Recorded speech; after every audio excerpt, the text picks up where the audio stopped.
If you like this video, please consider supporting me on Patreon. For just $1 a month, your name can appear at the beginning of this and many other upcoming videos. As I try to get in touch with someone to talk about my Brony midlife crisis because, well, Friendship is Magic is ending next year, we seem to have gotten another holiday episode as a bridge between seasons 8 and 9. It's the best gift ever, just in time for Halloween.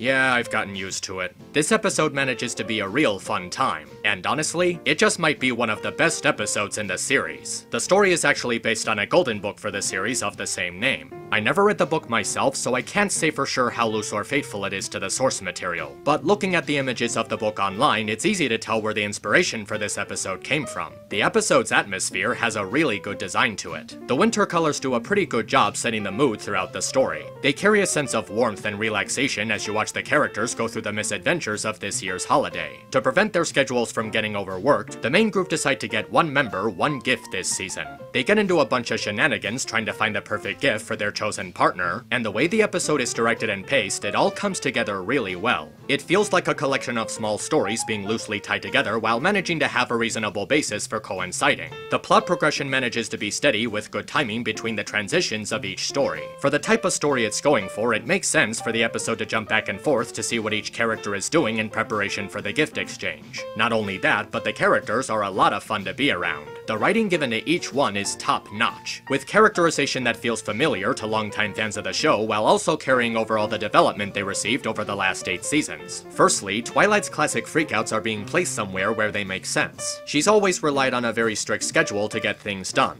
and the holidays are a very taxing time of year which contributes to her stress. And with this unexpected change in plans when she has little time left, it's understandable that she'd be nervous figuring out what gift to get. Even so, she manages to put her problem-solving skills to really good use, deducting a method for deciding what Pinkie would like. It shows that in spite of her nervous breakdown, she's still really smart and productive. We also get some really nice chemistry with Shining Armor and Cadence, who are visiting with Hearth. The way Shining analyzes Twilight and playfully snarks at her displays an enjoyably playful side of their siblinghood, and the banter between him and his wife is great. In fact, Shining and Cadence in this episode are probably the best they've ever been in the series. Ever since they had Hearth, we've been seeing a different and very enjoyable side to them. Their relationship as a married couple. They exchange snarky dialogue, compliment each other, tease Twilight's behavior, and even offer some helpful words of encouragement to her. Even Hearth gets a really nice moment as she unintentionally overcooks Twilight's pudding. Unlike the Crystalling, her naive nature is a lot less of a plot device, and she has a reasonable reason for taking her actions. She just wanted to help her favorite aunt cook, which is pretty adorable on its own. Pinkie's journey to travel to Yak-Yakistan and the Northern Land beyond in search of the gift makers is filled with lighthearted and quirky humor that fits the nature of the character. She also has a very good portrayal that's a huge breath of fresh air after the disastrous Yakety Sax. She's silly and naive, but also thoughtful and compassionate. She manages to show a very touching relationship with her sisters in the brief amount of time she shares with them, as well as a pretty close companionship with Rutherford. Rarity's story is much more simple compared to the others, but still gives her some really good standout moments. She makes a personal sacrifice to bring happiness to a stranger she barely knows, but also makes an effort to get to know the family better before making her decision. She sees how much the hat means to the family, and when they repay her act of kindness, she feels like they earned the right to keep it, even if this would leave her without a gift for AJ. Even when given the chance to take it back, she still leaves it with them because she feels like they deserved it. And after giving it back, she offers to get to know them better by inviting them to one of her shows. It's an act of generosity on her part that completely makes sense and doesn't feel forced for the sake of plot convenience. Then there's Discord helping Rainbow Dash find the right gift for Fluttershy, which is a test to challenge her to think about how well she knows her. And it's all perfectly in character for him.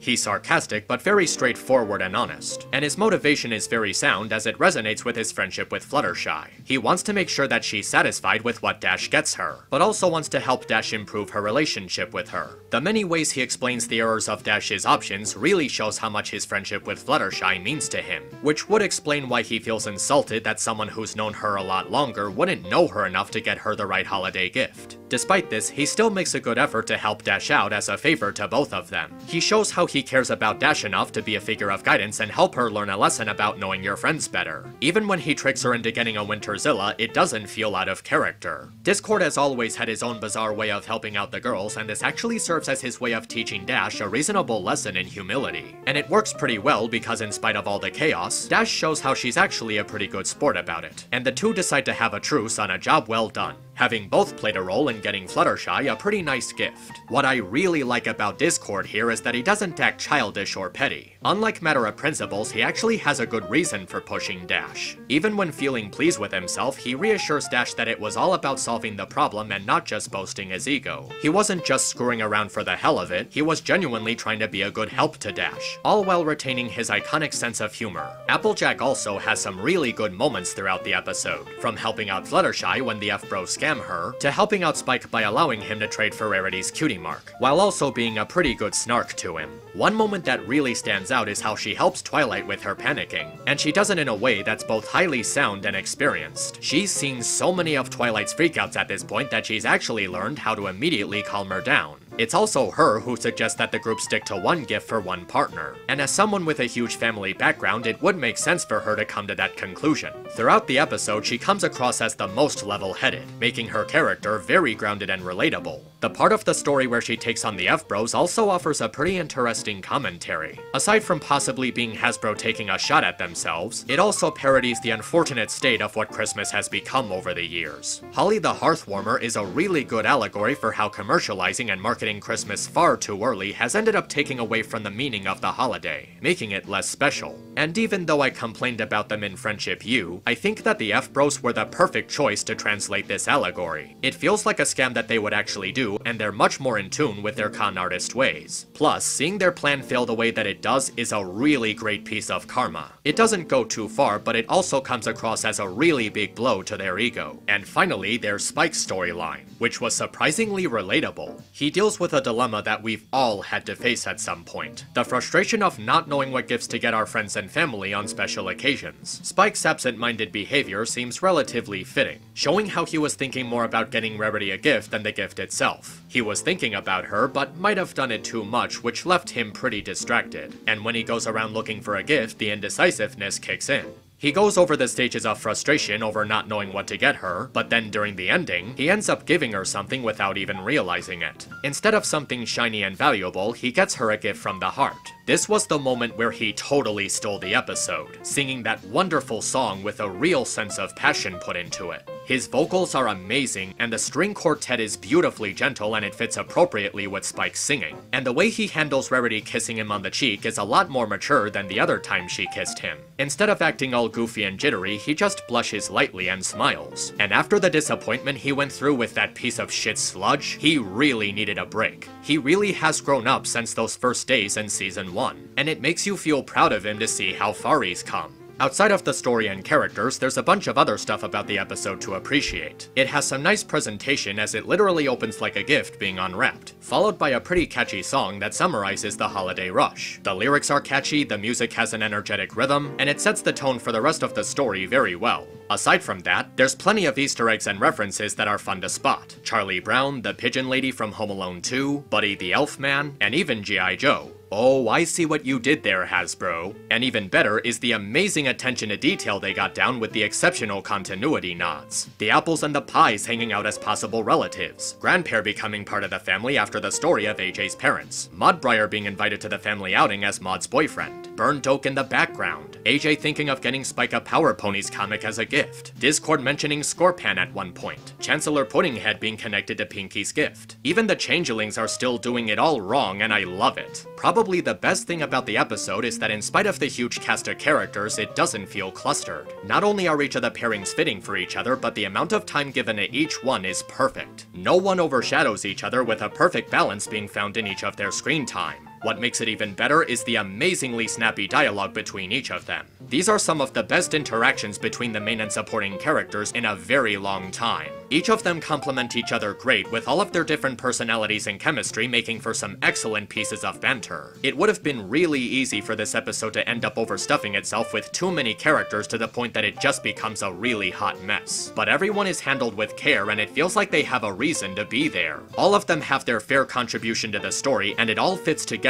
excellently. This is a really hard feat to pull off, and I'm surprised they pulled it off as well as they did. If you want to get technical, there are things in the episode that don't make sense. First of all, AJ mentions that she got her hat as a gift from her father, but in an earlier episode she said that it was just a regular old hat from the store, and she has a closet full of them. Is it just a particular hat that she wears on special occasions, because it contradicts what we've seen so far? The least they could have done was add some clarification instead of just saying it belonged to her dad for the sake of fan service. Also, how exactly did Rutherford get the location of the gift givers? Did he travel there on his own? And even then, why did he travel there to begin with? And why is he keeping it a secret? He really doesn't seem like the type to travel all the way over there to get a gift, especially since the only gift they would want at this time, that being a piece of wood to smash, would be pretty easy to find around their village. I also really don't like how Rarispike is still being dragged out like this. After all these years, this relationship needs a conclusion. Maybe just have Spike grow out of his crush on her so he can focus on other aspects of his life. Maybe develop a crush on someone his age. Just something to wrap this up, because seeing Spike's crush on Rarity going absolutely nowhere has long since overstayed its welcome. And where is Gallus gonna go? In Hearth's warming club, he said that he didn't want to go back to Griffinstone because he had no place there. He was miserable back there, and it was the whole reason he sabotaged the dorm room. So if he's getting on the train, where is he going? He found the family he was looking for in the students, but seemed to be okay with going separate ways from them. Was there something up with that? Because it feels like there was something just missing from that cameo. Speaking of hearts warming, as much as I love this episode, I think we're starting to get way too much of it. Aside from the holiday getting milked for all it's worth, it just makes the timeline way too confusing in hindsight. We've gotten 3 hearts warming since the events of Season 5, and yet Flurry Heart hasn't aged at all. And after Season 9 suggested that they went through 9 months in 9 episodes, it just makes it far more confusing. Unless this world has a really slow aging process, I'm really not getting into this inconsistency. Also, the design of the reindeer feel really lazy. The models just look way too close to ponies, and they don't do anything to make them look like traditional deer, or even the deer from the comics. And even then, they just look way too much like characters we've already seen. The old one kind of looks like Granny Smith, and the little one just looks kind of like Sandbar if he was a girl. And the way they say friendship is easily mended and how it doesn't end when broken is really not a good way to describe it. No offense, but due to what I've seen and experienced, that is not an accurate depiction of how friendship works. Finally, the climax just feels really rushed, with the Winterzilla situation and the pudding situation being resolved as quickly as they showed up. It doesn't really add anything to the story, so it kind of just feels like an out-of-nowhere high-stakes situation that was crammed in at the last minute. I think it would have been just fine that the characters would simply get together to talk about how silly it was that their gift exchange didn't go as planned, because the climax just feels like some piece of filler before the story ends. But still, with all that said, Best Gift Ever was a very fun special. If this is gonna be the final holiday special, I'd say they sent Heartswarming off on a very high note. It really feels like a bridge between seasons 8 and 9, with the characters singing about how far they've come and awaiting whatever happens in the future.